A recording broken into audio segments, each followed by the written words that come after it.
Hello विद्यार्थी मित्रांनो, online क्लासेसमध्ये आपलं स्वागत आहे. मी प्राध्यापक डॉक्टर नानवटे, ज्ञानोपासक महाविद्यालय परभणी. आपण अभ्यासत आहोत BA सेकंड इयरचा paper Chhatrapati Shivaji and his times. तर मागील क्लासमध्ये आपण जे अभ्यासलं ते sources for the study of Maratha history म्हणजेच मराठ्यांच्या इतिहासाची साधने आपण अभ्यासत आहोत. तर मागील क्लासमध्ये आपण जे दोन प्रकार अभ्यासले, भारतीय भाषेतील साधने आणि परकीय भाषेतील साधने, आणि आज आपण अभ्यासणार आहोत आर्किओलॉजिकल म्हणजेच पुरातत्वीय किंवा भौतिक साधने. तर आपण अभ्यासाच्या सोयीसाठी 1, 2, 3 असे पार्ट केले होते.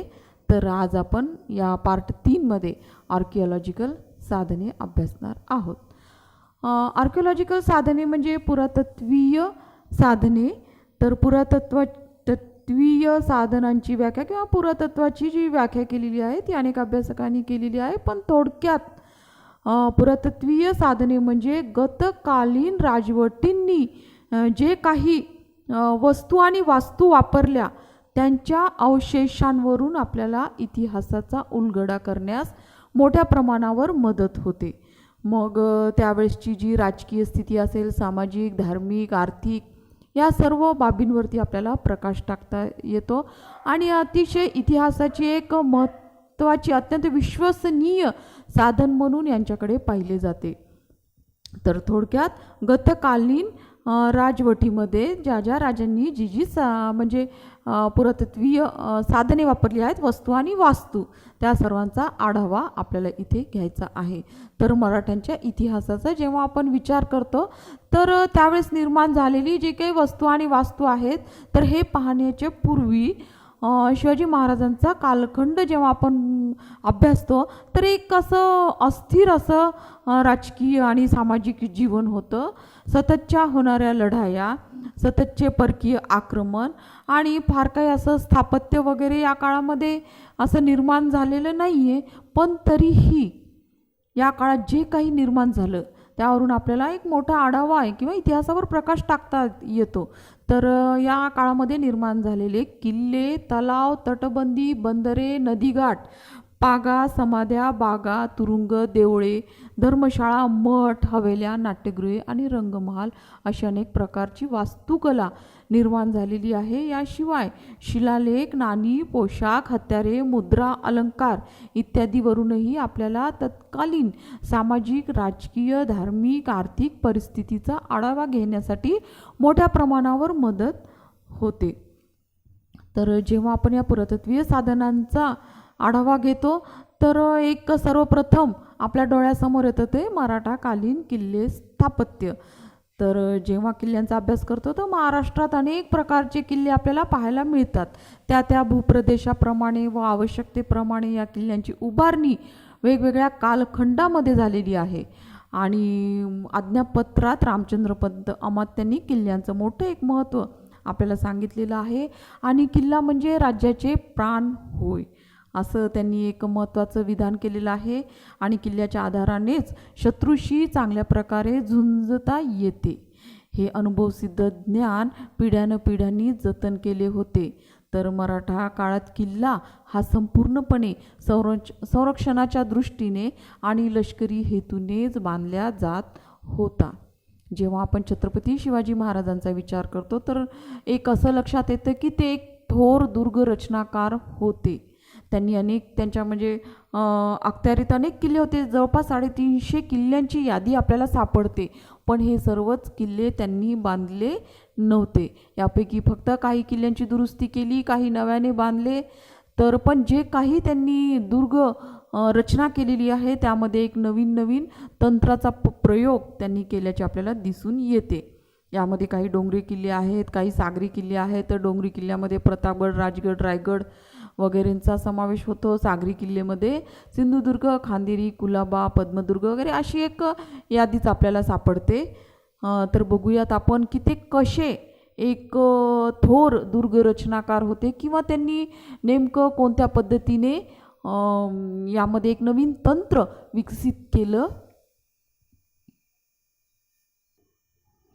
तर छत्रपती शिवाजी महाराजांनी किल्ले बांधणीमध्ये कोणते नवीन तंत्र वापरले होते यावर एक चांगला प्रकाश टाकला आहे के घाणेकर किल्ले संशोधक यांनी. गिरीशिल्पे दुर्ग संपदा या नावाचा त्यांचा लेख आहे आणि शिल्पकार चरित्रकोश इतिहास खंड पहिला यामध्ये जे त्यांनी लक्ष वेधले आहे ते आपण पाहूया की नेमकं कसे थोर दुर्ग रचनाकार छत्रपती शिवाजी महाराज होते. तर रायगड जिल्ह्यामधील हा कुलाबा जलदुर्ग आहे, एक पानकोट्याला म्हटलेला आहे आणि यामध्ये कुठल्याही सिमेंटिंग मटेरियलचा वापर केला नाही. अन्यथा आपण नेहमी पाहतो की बांधकामामध्ये एकतर वाळू किंवा सिमेंट किंवा चुना शिसा यांचा वापर केला जातो. इथे मात्र असे दिसत नाही. तर जे काही मोठाल्या दगडांची रचना केलेली आहे ती कुठल्याही सिमेंटिंग मटेरियलचा वापर न करता केलेली आहे. याचा अर्थ असा की ज्या समुद्रामधून येणाऱ्या मोठ्या लाटा आहेत त्या लाटांचा वेग कमी करण्यासाठी ज्या दोन दगडांमध्ये फटी असतात त्या फटीमधून जर ते पाणी लाटांचं पाणी मध्ये शिरलं तर तिथे त्या लाटांचा आघात कमी होतो. तर अशा पद्धतीचं हे बांधकाम केलेलं आहे, कुठल्याही सिमेंटिंग मटेरियलचा वापर न करता किल्ले कुलाबा. या उलट आणखीन आपल्याला एक नवीन तंत्रज्ञान छत्रपती शिवाजी महाराजांचं पाहायला मिळते ते पद्मदुर्ग या किल्ल्यामध्ये. हा सुद्धा जलदुर्ग असून यामध्ये चुन्याचा भक्कम वापर केलेला आहे. अर्थात आता इथे चुन्याचा भक्कम वापर का केलेला आहे तर ज्या दोन दगडांच्या मध्ये चुना वापरलेला आहे तर समुद्राच्या येणाऱ्या ज्या लाटा आहेत त्या लाटांमुळे ते दगड मात्र मध्ये पर्यंत झिजले आहेत पण चुना मात्र तसाच कायम राहिलेला आहे. तर लाटांचा आघात कमी होण्यासाठी हाही एक प्रयोग त्यांनी केलेला आहे. तर आजही आपल्याला पाहायला मिळते पद्मदुर्ग किल्ल्यामध्ये चुन्याचा म्हणजे जो थर आहे तो मात्र कायम आहे. तर वेगवेगळे प्रयोग करणारे छत्रपती शिवाजी महाराज यांचे हे पुरातत्वीय अवशेष आपल्याला त्यांच्या किल्ले बांधणीच्या वैशिष्ट्यांकडे लक्ष वेधतात. आणखीन एक नवीन प्रयोग त्यांचा केलेला आपल्याला दिसून येतो खांदेरी जलदुर्गमध्ये. तर इथे पण प्रतिकूलतेवर मात करणारे हे स्थापत्य आहे. तर कशा पद्धतीचे हे स्थापत्य किल्ल्याच्या तटबंदीपर्यंत सागरी लाटा पोहोचेपर्यंत त्यांची आघात शक्ती कमी व्हावी आणि शत्रूच्या होडी मचवे आणि बोटी किल्ल्याच्या तटबंदीपर्यंत पोहोचणारच नाही अशी नवीन अफलातून युक्ती छत्रपती शिवरायांनी खांदेरी बेटावरील जलदुर्गाच्या बांधणीत वापरली आहे. हा बलाढ्य जलदुर्ग म्हणजेच एक अच्छल युद्धनौकाच होती असंच म्हणावं लागेल आपल्याला. कारण की जंजिरेकर सिद्धी आणि मुंबईकर इंग्रज या स्वराज्याच्या कट्टर शत्रूचे आपसातील जे काही मतभेद होते आणि सागरी जे काही दळणवळण होत होते त्यांना रोखण्यासाठी या जलदुर्गाची निर्मिती करणे छत्रपती शिवाजी महाराजांना आवश्यक होते. पण त्यांना हा किल्ला उभारताना मोठ्या प्रमाणावर अडचणी निर्माण झाल्या आणि जर हा किल्ला उभारला गेला तर आपल्याला मोठी अडचण निर्माण होईल असं मुंबईकर इंग्रजांना वाटू लागले आणि त्यांनी बरेच अडथळे या किल्ले बांधणीमध्ये निर्माण केले होते. तर अतिशय प्रतिकूल अवस्थेमध्ये शिवरायांनी या किल्ल्याचं बांधकाम केलेलं आहे आणि हवे तसे बांधकाम त्यांना करता आले नाही. मग त्यांनी जी एक अफलातून युक्ती जी शोधून काढली या किल्ले निर्मितीमध्ये तर त्यांनी या खांदेरी बेटाच्या जे अवतीभोवती समुद्रामध्ये आपल्या जवळ होडी मचवे किंवा नाव कोणीही येऊ नये आणि तसे सागरी लाटांची जी आघात शक्ती आहे ती अलीकडेच रोखल्या जावी यासाठी काही खडक आणि मोठाली दगडं तिथं पेरून ठेवली त्या जलदुर्गाच्या सर्व अवतीभोवती लहान मोठे खडक आणि जे काही दगड वगैरे आहेत. तर तिथे जे समुद्रातील जी वनस्पती आहे ती त्या खडकांवर आणि दगडांवर वाढीस लागली आणि ती वाढीस लागल्यामुळे हे तिथे पक्के बसले हे खडक आणि हे दगड. तर जे शत्रू पक्ष जर तिथे शिरलाच तर त्याला सहजासहजी तिथे वावरता येणे एकतर कठीण होते आणि दुसरी गोष्ट म्हणजे शत्रुपक्षातील नाव, मचवे, जहाज, होडी जे काही असेल ते त्यांना तिथे आल्यावरती त्या खडकांमुळे त्यांची नाव, जहाज वगैरे फुटून जाण्याची एक भीती होती.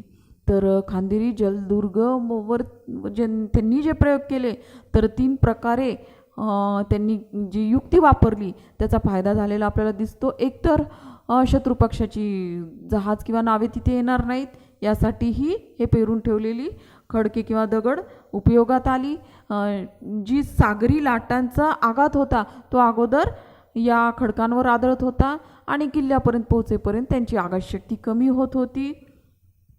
आणि शिवाय दळणवळणासाठीही बाकीच्या शत्रुपक्षाला इथून वावरता येणे कठीणच होते. तर अशा पद्धतीने त्यांनी जे प्रतिकूलतेवर मात करत करत जे काही स्थापत्य निर्माण केलं ते अतिशय या किल्ले स्थापत्यामधून आपल्याला लक्षात येतं किंवा या पुरातत्वीय साधनांच्या अवशेषांवरून आपल्या लक्षात येतं की ते कसे एक थोर दुर्ग निर्माते किंवा दुर्ग रचनाकार होते यावर आपल्याला प्रकाश टाकता येतो. इथे आपल्याला हे 3ही दुर्ग पाहता येते. जलदुर्ग तर कुलाबा जे आहे तिथे फक्त मोठ्या मोठ्या दगडांचीच रचना केलेली आहे आणि येणाऱ्या लाटांचा आघात कमी होण्यासाठी फटीतून त्या लाटांचं पाणीमध्ये जातं आणि आपोआपच त्या आघाताचा पॉवर जो आहे तीव्रता कमी होते. यानंतर पद्मदुर्ग ही जेव्हा आपण हा जलदुर्ग पाहतो तर यामध्ये मोठ्या प्रमाणावर जे सिमेंटिंग मटेरियलचा वापर केलेला आहे, चुन्याचा भक्कम वापर केलेला आहे त्याचाही इथे फायदा झालेला दिसतो. आणि यानंतर खांदेरी जे बेट आहे जलदुर्ग इथेही त्यांनी नवीन प्रयोग केल्याचे दिसून येते. तर असे नवीन नवीन प्रयोग करणारे खरं तर त्यांना फारसं किल्ले बांधकामाकडे लक्ष देता आले नाही, पण जे काही त्यांनी जलदुर्ग किंवा डोंगरी किल्ले निर्माण केलेले आहेत त्यामध्ये मात्र नवीन नवीन प्रयोग केल्याचे दिसून येते. शिवाजी महाराज म्हणले की किल्ले रायगड हा डोळ्यासमोर उभा राहतो. हे राजधानीचं ठिकाण होतं. तर गतकालीन वैभवाचा साक्षीदार असलेला किल्ले रायगड आजही आपल्या गतकालीन पुरातत्वीय अवशेषांवरून तत्कालीन परिस्थितीचं आपल्याला एक साक्ष देत उभा आहे. तर स्थापत्यकलेमध्ये तर हा वैशिष्ट्यपूर्ण आहेच, एक डोंगरी किल्ला आहेच, पण शत्रुपक्षाला जिंकणेही हा किल्ला तेवढाच मुश्किल होता. अशा प्रकारचं याची निर्मिती केलेली आहे. तर आजही या किल्ल्यावर जे पुरातत्वीय अवशेष आहेत ते अतिशय महत्त्वाचे आहेत, गतकाळातील वैभवाची साक्ष देणारे आहेत. काय आहे येथील वास्तू अवशेष तर महादरवाजा, खूबलडा बुरुज, नाना दरवाजा, लोहस्तंभ, हाती तलाव, गंगासागर तलाव, मनोरे आहेत, बालेकिल्ला आहे, मेना दरवाजा आहे, राणीवसा आहे, राजभवन आहे, शिरकाई देऊळ आहे. यानंतर सचिवांची घरांची अवशेष आजही पाहायला मिळतात. यानंतर दारूची कोठारे आहेत, रत्नशाळा आहे, सदर सिंहासनाची जागाही आपल्याला तिथे पाहायला मिळते. नगारखाना आहे, कुशावर्त तलाव आहे, बाजारपेठांचे अवशेष आपल्याला आजही तिथे पाहायला मिळतात. पीलखाना म्हणजे हत्तीखानासुद्धा तिथे आहे आणि जगदीश्वर प्रासाद इत्यादी ज्या काही वास्तू तिथे उभारल्या आहेत ते अतिशय एका राजधानीला शोभेशा अशा प्रकारच्या वास्तू आहेत आणि आजही आपले अस्तित्व टिकून आहेत. तर हे पुरातत्वीय अवशेष आपल्याला किल्ले रायगडावरती पाहायला मिळते.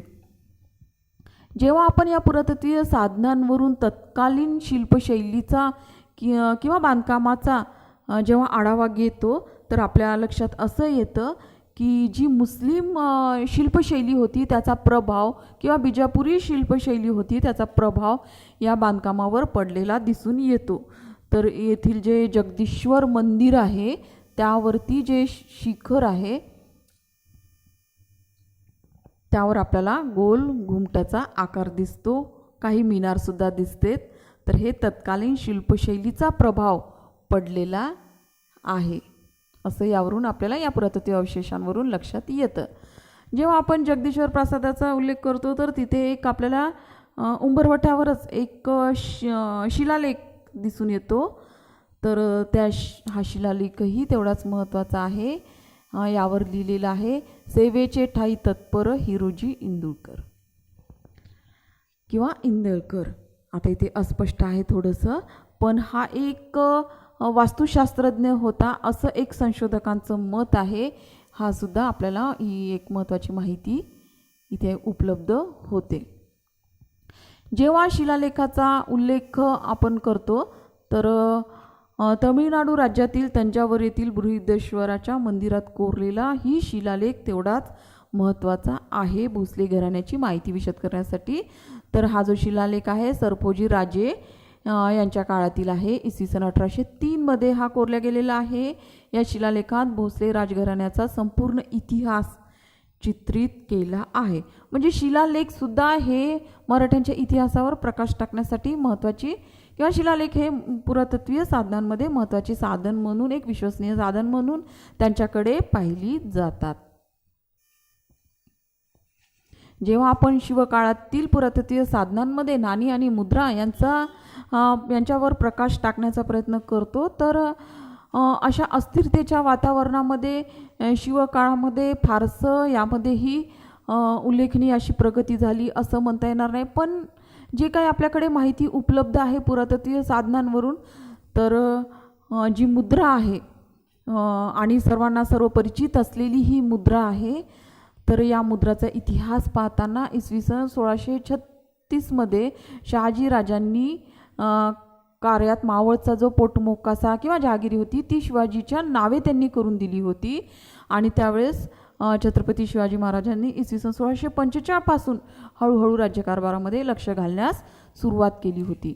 तर इसवी सन 1646 पर्यंत जानेवारीचे तर शिवाजीच्या मुद्रेचे पत्र आपल्याकडे उपलब्ध आहे आणि म्हणजे त्यांच्या मुद्रा या पत्रावर होती आणि हीच मुद्रा पुढच्या काळातही छत्रपती शिवाजी महाराजांनी वापरली आहे, जी की त्यांना शहाजीराजांकडून मिळालेली एक महत्त्वाचा एक वारसा होता. आणि छत्रपती शिवाजीच्या स्वराज्य स्थापनेची व विकासाच्या कल्पनेची मुहूर्तमेढ या मुद्रेमध्ये स्पष्टपणे दिसून येते. तर ही मुद्रा संस्कृत भाषेत आहे. म्हणजे अर्थात पुरातत्वीय साधनांवरूनही आपल्याला कशी माहिती उपलब्ध होते किंवा तत्कालीन परिस्थितीचा आढावा घेता येतो, ही ती सर्वश्रुत असलेली मुद्रा आहे. तर प्रतिपश चंद्रलेखे व वर्धी विष्णू विश्ववंदिता शाह सुनो हा शिवशेषा मुद्रा भद्राय राजते असा यावरील संस्कृत जे लिखाण केलेलं आहे त्याचा जो भावार्थ आहे तो आहे शहाजीचा पुत्र शिवाजी महाराजांची खरं तर ही मुद्रा आहे. शुल्क पक्षातील प्रतिपदेच्या चंद्रलेखेप्रमाणे दिवसेंदिवस वाढत जाणारी व विश्वातील सर्वांना मान्य होणारी ही मुद्रा सर्वांच्या कल्याणासाठी शोभत आहे असा याचा भावार्थ आहे. म्हणजे किती महत्त्वाचा उल्लेख या छोट्याशा संस्कृत श्लोकावरून आपल्या लक्षामध्ये येतो. तर याचा अनेक गोष्टी यामध्ये सूचित करण्यात आल्या आहेत. हे राज्य चंद्रकलेप्रमाणे हळूहळू वाढत जाणार असून या राज्याला सर्वांची मान्यता मिळणार आहे. यात पित्याविषयी प्रेम व आदर व्यक्त करण्यात आला असून सर्वांचे कल्याण साधण्याचे ध्येय यात स्पष्ट करण्यात आले आहे. चंद्राचे चांदणे ज्याप्रमाणे सर्वांना आनंद देते त्याचप्रमाणे या मुद्रेच्या स्वामीचे राज्य सर्वांच्या आनंद व कल्याणासाठी आहे. शिवाजीची राज्यस्थापना, ध्येयवाद आणि चारित्र्य यांचे सार या मुद्रेत स्पष्ट झालेले आपल्याला दिसून येते. म्हणजे अतिशय महत्त्वपूर्ण हा जो भावार्थ आहे यावरून आपल्याला मोठ्या प्रमाणावर तत्कालीन वैचारिक स्थितीचा आढावा घेण्यास मदत होते. यानंतर जेव्हा आपण शिवकालीन नाणी व्यवस्थावर प्रकाश टाकतो तर एक मोठी माहिती या पुरातत्वीय साधनांच्या अभ्यासावरून आपल्या हाती येते. तर शिवकालीन नाणी व्यवस्था ही खरं तर एक व्यापक संकल्पना आहे, कारण या तत्कालीन महाराष्ट्रात प्रचलित असलेल्या सर्व प्रकारच्या नाण्यांचा समावेश होतो. शिवकालीन महाराष्ट्रात सोन्याची, चांदीची आणि तांब्यांची जी नाणी प्रचलित होती ती सर्वच नाणी महाराष्ट्रात पाडलेली नव्हती. हे एक महत्त्वाचं इथे आपल्याला नोंद घ्यावी लागते, कारण की त्यांनी जिथे जिथे जे जे राज्य जिंकले होते त्या त्या राज्यातील नाणी आपल्या स्वराज्यामध्ये वापरली होती. तर सर्वच नाणी जी काही वापरात होती ती आपल्या राज्यात पाडलेली नव्हती. मुघल, मुसलमान राजवटी, विजयनगरची हिंदू राजवट, पोर्तुगीज इत्यादी पाश्चिमात्य लोकांनी आणलेली नाणी महाराष्ट्रातील बाजारपेठेतून वापरली जात होती. हेही इथे महत्त्वाचं आहे, कारण शिवरायांनी शत्रुप्रदेश काबीज केल्यानंतर तेथील नाणी स्वराज्याच्या प्रचारात आली होती. आणि सभासद बकरीत तर आपल्याला जे उल्लेख मिळतो की शिवाजी महाराजांच्या संग्रही असलेली नाणी कोणती आहे, तर त्याची एक यादी आहे आपल्याकडे. त्यात शिवराई, होन, फॅनम, चक्रम, बादशाही होन, चारी, रुपये, अष्टपी, टका, छत्रपती, सजगणी, तिरुका, रुका, पैसा, दाम, अडका, चवल, जितल, दुबल, ब्याल, पाव इत्यादी नाण्यांचा एक मोठा उल्लेख आपल्याला आलेला इथे दिसून येतो. म्हणजे एकंदरीत जी वेगवेगळी नाणी उपलब्ध होती त्या नाण्यांवरूनही आपल्याला किती मोठी माहिती हाती येते की तत्कालीन परिस्थितीमध्ये छत्रपती शिवाजीराजांना एक नाणी निर्माण करण्यासाठी फारसं लक्ष देता आलं नाही. जी काही स्वराज्यात नाणी प्रचलित होती ती अनेक राजवटींची नाणी होती.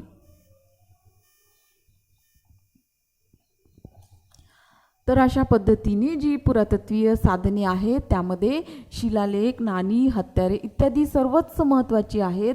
आणि ही इतिहासाची अनमोल अशी साधने आहेत.